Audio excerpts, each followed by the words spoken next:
Waefeso mlango wa 2 mstari wa 1 mpaka wa 7 na Mathayo 7:21-23. Karibu. Bwana Yesu asifiwe. Somo letu la kwanza linatoka katika waraka wa Paulo mtume wa Efeso mlango wa 2 mstari wa 1 hadi wa 7. Nitaenda kusoma katika jina la Yesu. Nanyi mlikuwa wafu kwa sababu ya makosa ya dhambi zenu ambazo mliziendea zamani kwa kufuata kawaida ya ulimwengu huu na kwa kufuata mfalme wa uwezo wa anga, roho yule atendaye kazi sasa katika wana wa kuasi, ambao zamani sisi sote nasi tulienenda kati yao katika tamaa za miili yetu.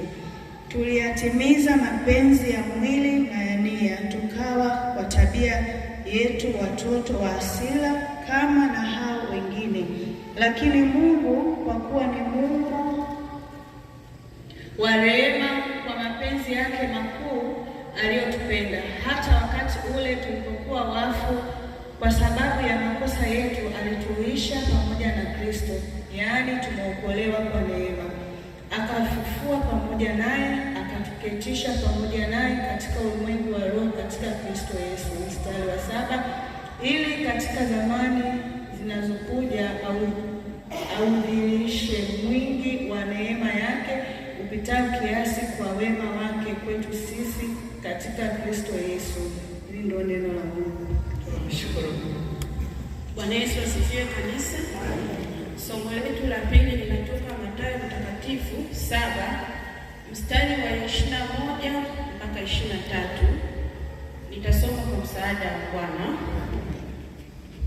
Si kila mtu aniambiaye Bwana Bwana atakayeingia katika ufalme wa mbinguni, bali ni yeye afanyaye mapenzi ya Bwana ya Baba yangu aliye mbinguni.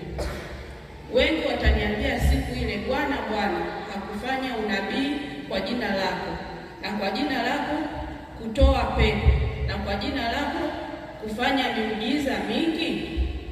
Mstari wa 23, ndipo nitawaambia dhahiri, sikuwajua ninyi kamwe, ondokeni kwangu ninyi mtendao maovu. Ili ndilo neno la Mungu. Tumshukuru Mungu.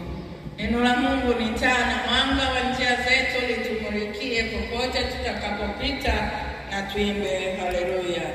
Haleluya.